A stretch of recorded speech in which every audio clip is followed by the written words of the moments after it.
যখন মানুষের আত্মা বের হতে থাকে তখন তার কাছে ৫ জন ফেরেশতারা আসে। প্রথম ফেরেশতা আসে যখন আত্মা গলায় পৌঁছে যায়। সে বলে, তোর শক্তিশালী দেহ কোথায় গেল? আজ এত দুর্বল কেন?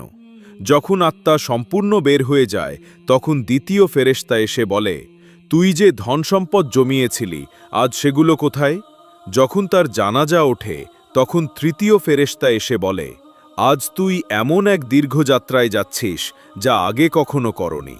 তুই এমন এক সংকীর্ণ ঘরে প্রবেশ করছিস যেখানে শোবারও যথেষ্ট জায়গা নেই।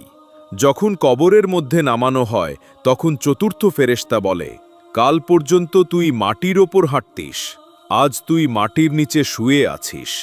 কাল পর্যন্ত হাসতিস, আজ কাঁদছিস। কাল পর্যন্ত মানুষ তোর সঙ্গে ছিল, আজ তুই একা পড়ে আছিস। আর যখন কবরের ওপর মাটি ঢেকে সবাই চলে যায় তখন পঞ্চম ফেরেশতা বলে, তোর কাছের সবাই তোর কাছ থেকে দূরে চলে গেছে, তারা থাকলেও কোনো উপকার হতো না। আজ তোর জন্য হয় জান্নাতের সুসংবাদ, নয়তো জাহান্নামের আযাব নির্ধারিত। আল্লাহ আমাদের সবাইকে ঈমানের সঙ্গে মৃত্যু দান করুন। কমেন্টে আমিন লিখতে ভুলো না।